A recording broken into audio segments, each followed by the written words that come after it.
See, this is where I'm turning the speed up.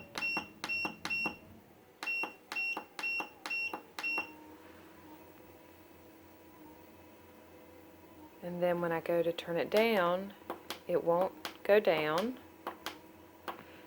So then I thought maybe I would try here to go down. Won't go down, but it will go up. You can hear that. There it goes, went up. So then I thought, well, maybe I'll try the speed presets. That works. 5 works.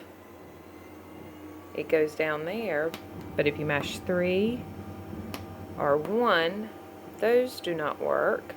So then I try to go down in speed manually again, and that doesn't work.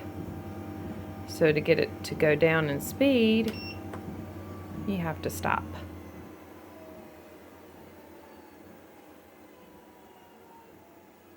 The other thing is if I do one of these presets, those work in going up and down in speed.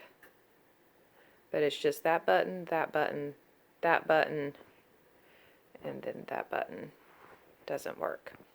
I hope that helps, and I appreciate your help in getting this fixed for us. Thank you.